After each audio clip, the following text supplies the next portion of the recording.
Bismillah ar-Rahman ar-Rahim. Assalamu alaikum. This is Muhammad Sajid, and today I am going to discuss with you one of the very important term, and that is narcissism. narcissism کا جو word ہے یہ psychology کے اندر بہت زیادہ use ہوتا ہے کیونکہ ایک سائیکولوجیکل ڈس آرڈر ہے یہ.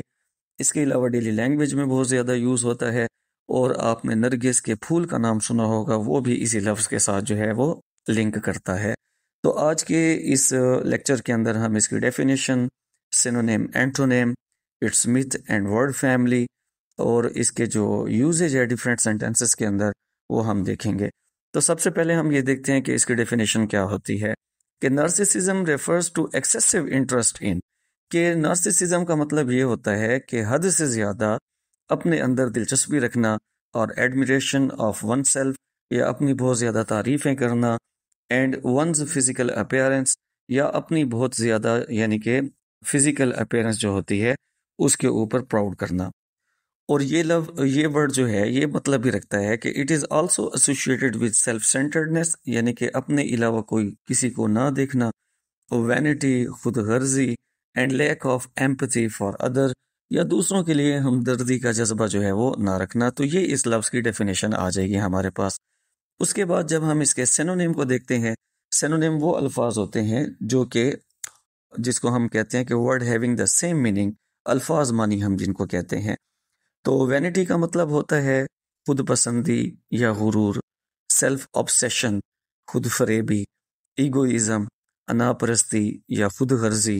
اور جب ہم اس کے اینٹونیم کو دیکھتے ہیں، یعنی کہ word having the opposite meaning, الفاظ متضاد جن کو اردو میں ہم لوگ کہتے ہیں، تو اس میں جو پہلا لفظ ہم لیتے ہیں ہیوملٹی، یعنی کہ عاجزی اور انکساری، ماڈسٹی شرم و حیا خاکساری، یا ایمپتھی یعنی کہ دوسروں کے لیے ہمدردی کا جذبہ رکھنا.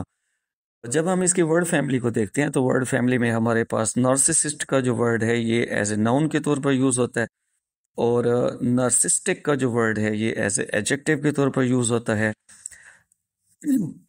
نارسسسٹیکلی کا جو ورڈ ہے یہ ہم ایڈورب کے طور پر یوز کرتے ہیں، اور نارسسائز کا جو ورڈ ہے یہ ہم لوگ ایز اے ورب کے طور پر یوز کرتے ہیں. اگر ہم اس کی مت کو دیکھیں، اس کے بیک گراؤنڈ کو دیکھیں کہ یہ ورڈ جو ہے یہ کس طرح سے جو ہے وجود میں آیا، تو اس کے پیچھے ایک مت ہے، اور مت کا مطلب یہ ہوتا ہے کہ ایک بلیف ہے جو کہ چلتا آ رہا ہے، درست بھی ہو سکتا ہے اور درست نہیں بھی ہو سکتا. تو یہ مت کے ہم جو ہے ڈیفائن کرتے ہیں اس طرح سے. تو اس کی جو مت ہے، ایک یونان سے تعلق رکھنے والا ایک نوجوان تھا. اس وقت چونکہ شیشے وغیرہ نہیں ہوتے تھے جو کہ اپنے آپ کو بندہ دیکھ سکے، تو وہ ایک نوجوان جو تھا اس نے جب چشمے کے پانی میں اپنے ہی عکس کو دیکھا، تو فرسٹ ٹائم اس نے خود کو دیکھا تھا تو وہ اپنی محبت کے اندر ہی گرفتار ہو گیا. جب اس نے اپنی بیوٹی کو دیکھا تو اس نے یہ سوچا کہ میں تو بہت زیادہ خوبصورت ہوں، تو وہ اپنی ہی محبت کے اندر گرفتار ہو گیا. تو بس وہ خود کو دیکھتا رہتا، آخر کار وہ کمزور ہو گیا، بیمار ہو گیا، اور وہاں پر اس کی ڈیتھ ہو گئی. تو جس جگہ پر اس کی ڈیتھ ہوئی تھی تو اس جگہ پر ایک پھول نکلا تھا، اور اس پھول کو کیا کہا جاتا ہے؟ نرگس کا پھول کہا جاتا ہے، جو کہ ڈیفوڈلز کے ساتھ ملتا جلتا ہے. تو آئی ہوپ کہ آپ کو اس ورڈ کی جو ہے صحیح طریقے سے سمجھ آ چکی ہوگی. تو یہ کچھ سینٹنسز ہیں، یہ آپ دیکھ لیں ان کو کہ ہز نارسسسٹک بیہیویئر، تو یہاں پر دیکھیں ایز اے ایڈجیکٹو کے طور پر یوز ہو رہا ہے. شی ایکٹڈ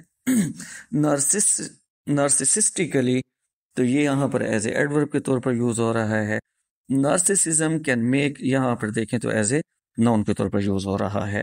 تو آپ اس کو یوز کریں اپنی لینگویج کے اندر، اور آپ کی لینگویج جو ہے اور بھی زیادہ خوبصورت ہو جائے گی، اور آپ کسی پرسنالٹی کی ججمنٹ بھی کر سکتے ہیں جن کے اندر اس طرح کے کریکٹرسٹکس موجود ہوں. I hope things will be clear to you. Thank you so much, and انشاءاللہ سی یو.